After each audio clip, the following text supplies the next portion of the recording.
جس کو جو کچھ بھی ملا آپ کے دروازے سے، اللهم صل على سيدنا وشفيعنا وحبيبنا ونبينا ومولانا محمد وبارك وسلم صلاة وسلاما عليك يا رسول الله، صلاة وسلاما عليك يا نبي الله، صلاة وسلاما عليك يا حبيب الله، فداك أمي وأبي يا رسول الله صلى الله عليه وسلم. وفي رواية عن أبي يوسف رحمه الله تعالى، اور اس سلسلے میں امام ابو یوسف سے ایک روایت بھی ہے. اوپر جو مسئلہ بیان ہوا کہ سواری پر نفل خارج مصر یہ جائز ہے اشارے سے پڑھنا، تو اس سلسلے میں کہتے ہیں کہ امام ابو یوسف سے ایک روایت بھی ہے، وَإِبَاحَةُ الْقُعُودِ فِيهَا بِلَا عُذْرٍ، اور نوافل میں نوافل میں بغیر عذر کے بیٹھ کر پڑھنا. اباحۃ القعود بیٹھنے کو مباح کرنا، جائز کرنا بھی اسی بنیاد پر ہے کہ اس میں عسر اور تنگی ہے. وسع ابو حنیفہ رحمہ اللہ تعالی فی العبادات کلہا، اور امام اعظم ابو حنیفہ نے تمام عبادات میں اس کی وسعت عطا فرمائی ہے، یعنی اسے وسعت کیا ہے، چاہے وہ نفل ہو یا فرض ہو، ہے نا. فلم یقل، تو انہوں نے یہ قول نہیں کیا کہ انا مس المرأۃ والذکر ناقض، کہ عورت کا چھونا اور ذکر کا چھونا ناقض وضو ہے.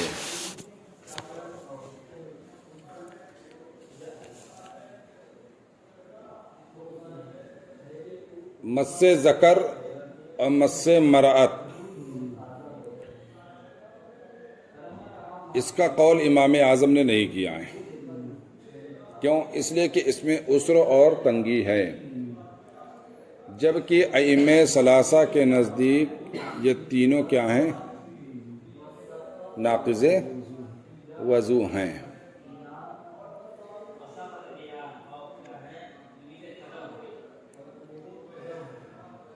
اچھا، ذکر، مس ذکر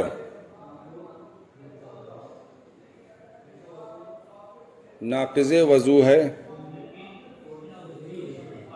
اور اسی طریقے سے مس مرأت ناقض وضو ہے ائمہ ثلاثہ کے نزدیک.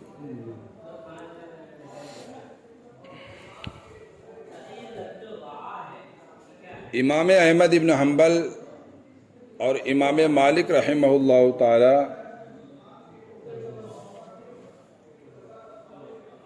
کے نزدیک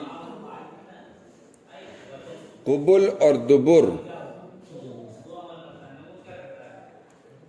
دونوں میں سے کسی کا مس کیا جاتا ہے تو وہ ناقض وضو ہے، مگر امام شافعی رحمہ اللہ تعالی کے نزدیک مس ذکر ہی ناقض وضو ہے، قبل اور دبر نہیں ہے.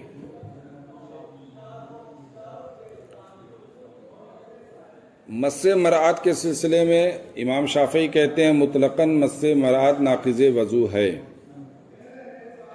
کیا ہے؟ مطلقاً. ہاں، مطلقاً کا مطلب یہ ہوا کہ شہوت کے ساتھ بھی ہو یا بغیر شہوت کے، اس کی کوئی قید نہیں ہے نا. اور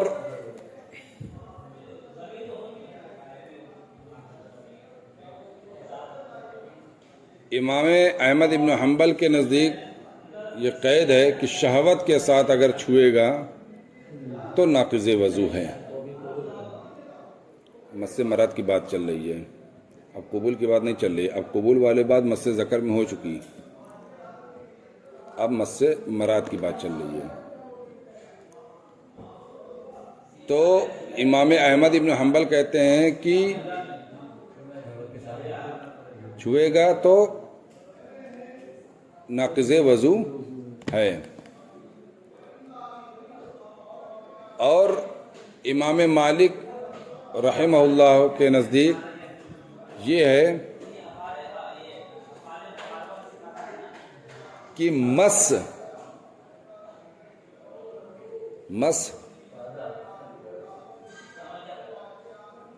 شہوت کے ساتھ ہو، خواہ مرد ہو یا عورت، بہرحال ناقض وضو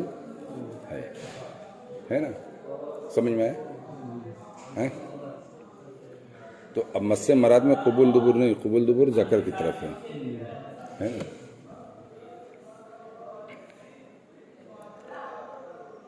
تو امام صاحب نے یہاں پہ قول کیوں نہیں کیا کہ عورت کا چھونا اور ذکر کا چھونا یہ ناقض وضو نہیں ہے؟ اس لیے کہ اس میں عسر اور تنگی ہے۔ ولم یشترط نیت فی الطہارت، اور امام صاحب نے طہارت میں نیت کی شرط اسی بنیاد پہ نہیں لگائی کیونکہ اس میں عسر و تنگی ہے، اور جبکہ ائمہ ثلاثہ کے نزدیک کیا ہے نیت، ان کے یہاں فرض کی حیثیت رکھتا ہے۔ ولا دلک، اور دلک کی بھی نیت شرط نہیں لگائی، دلک رگڑنا، پانی ڈال رہا ہے تو رگڑ کے۔ امام مالک کے نزدیک دلک جو ہے فرض ہے۔ کیسے معلوم؟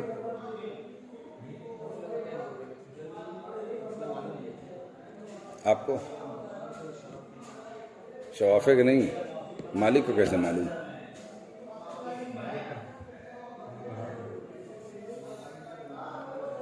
البتہ امام احمد ابن حنبل کے نزدیک ترتیب اور موالات یہ بھی فرض ہے۔ تو امام صاحب کے ہاں نہ تو طہارت میں نیت کی شرط ہے اور نہ ہی دل کی شرط ہے، اس کی وجہ یہ ہے کہ اس میں عسر اور تنگی ہے۔ وسع فی المیاہ، اور پانی کے سلسلے میں بھی وسعت کے ساتھ حکم کیا ہے، فوضہ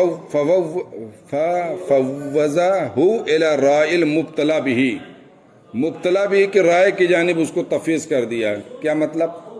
کون سا پانی کثیر ہے، کون سا پانی قلیل ہے؟ تو امام صاحب کہتے ہیں کہ اس میں مبتلا بھی کی رائے دیکھی جائے گی، وہ کس کو جو ہے جس کو کثیر کہے گا وہ کثیر ہے، جس کو قلیل کہے گا وہ قلیل ہے نا۔ لیکن بعد کے فقہا نے دہ دردہ سے قید لگائی، ہاں، تو بعد کے فقہا نے دہ دردہ کا قول کیا کہ 10 ہاتھ لمبا اور 10 ہاتھ چوڑا ہو، زمین کی سطح اتنی ہو کہ چلو سے پانی اٹھانے میں زمین کی سطح کھل نہ جائے، اتنا ہونا چاہیے۔ اب یہ دہ دردہ کا مطلب یہ نہیں ہے کہ چوڑائی 10 ہو اور لمبائی جو ہے 10 ہی ہو، طول میں بھی ہو سکتا ہے، دہ دردہ ہو یعنی کل ملا کر جو ہے 100 ہاتھ مربع ہو، یعنی یوں کہہ لیں آپ 225 فٹ، کتنی فٹ؟ 225 فٹ ہونا چاہیے چاروں طرف سے، چاہے مربع ہو چاہے مطول ہو یا جو ہے مسدس ہو یا مثلثی ہو، لیکن وہ 225 فٹ ہونا چاہیے، ہے نا۔ تو یہ قید لگائی ہے بعد کے فقہا نے کہ اب دہ دردہ یعنی اس دہ دردہ ہے تو اس کو کثیر جانا جاتا ہے، دہ دردہ سے کم ہے تو قلیل۔ ولم یشترط النیت للتکبیر، اور تکبیر کے لیے نیت کی شرط نہیں لگائی۔ ولم یعین من القرآن شیئا، اور قرآن میں سے کچھ متعین بھی نہیں کیا۔ حتی الفاتحہ، یہاں تک کہ سورہ فاتحہ تک کو۔ عملاً بقولہ تعالی فقرؤوا ما تیسر من القرآن، اللہ تعالیٰ کے اس ارشاد فقرؤوا ما تیسر من القرآن پر عمل کرتے ہوئے،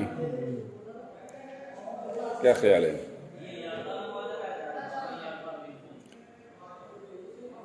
فقرؤ ما تیسر، یعنی قرآن میں سے جو چاہو پڑھو. تو فقرؤ میں فقرؤ ما میں ما یہ کیا ہے؟ یہ ما معنی کے لحاظ سے عام ہے نا، یعنی اس کے اندر معنوی عموم ہے، لفظی عموم نہیں ہے. تو اس عموم کا تقاضا یہ ہے کہ قرآن کے کسی بھی حصے کو متعین نہ کیا جائے، یہاں تک کہ سورہ فاتحہ بھی. اس لیے یہاں پر علی سبیل الفرض امام صاحب نے کسی کو متعین نہیں کیا.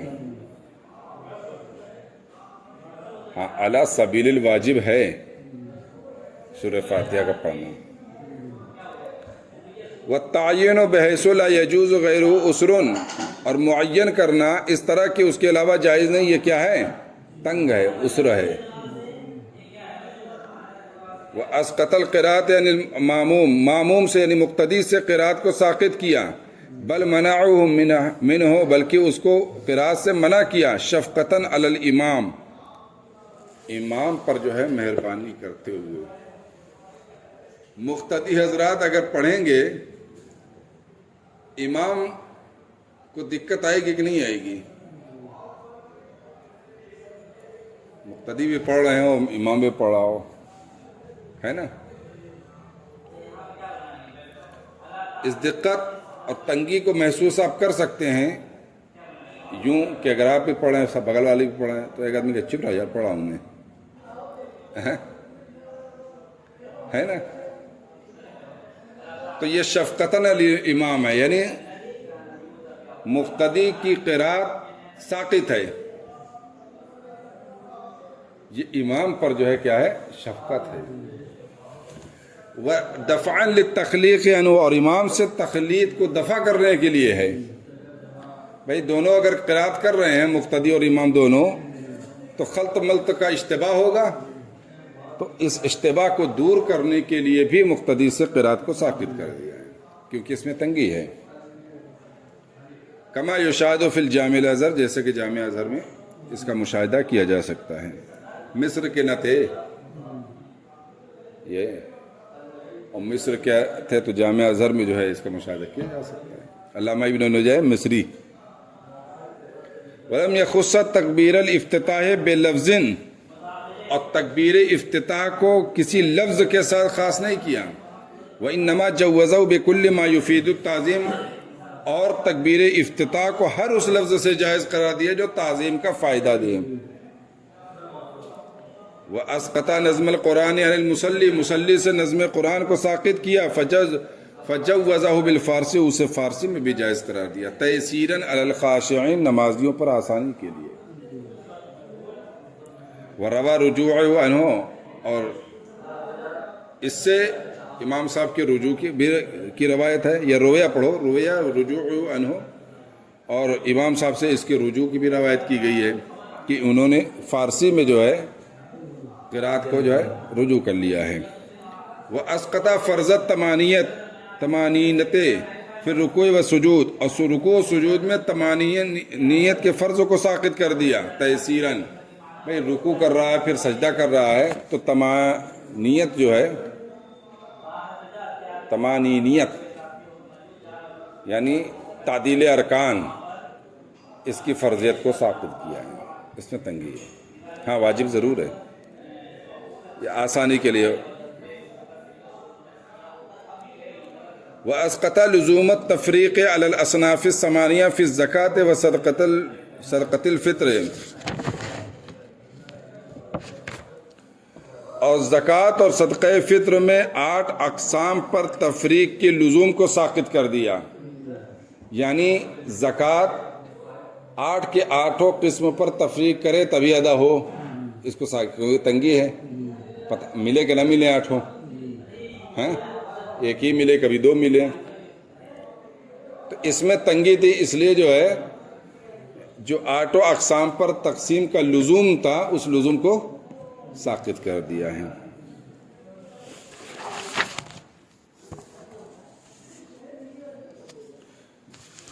اور آگے کیا ہے؟ وجوز تاخیر النیت فی الصوم، صوم میں نیت کی تاخیر کو جائز قرار دیا ہے. وہ عدم تعین لصوم رمضان، اور رمضان کے روزے کے لیے عدم تعین کو جو ہے ساقط قرار دیا ہے. ساقط ہے کیا ہے؟ جوزہ اور جائز قرار دیا ہے نا. تو اب رمضان روزہ کے سلسلے میں نیت کی تاخیر، پہلے جو ہے کھا بھی لیا، بعد میں کہا یار کل روزہ ہی رہ لیتے ہیں کیا، تو نیت مؤخر کرنا چاہیے، ہے نا، سمجھ رہے ہیں. اور رمضان کے روزے کے لیے عدم تعین، رمضان کے روزے رکھ رہا ہے تو وہ معین کر کر کے جو ہے تو اس لیے مشکلات میں پڑے گا، تو اس لیے اس کے عدم تعین کو جائز قرار دیا ہے.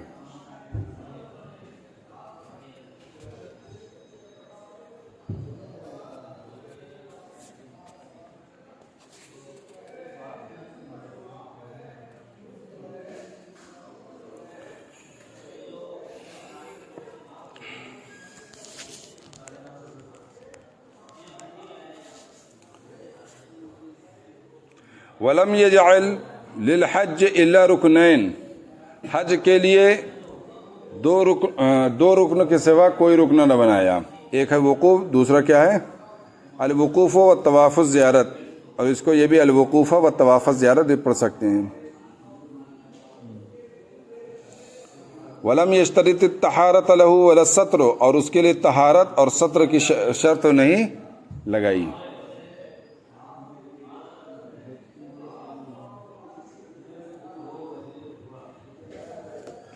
ولم یجعل السبعۃ کلھا ارکانا،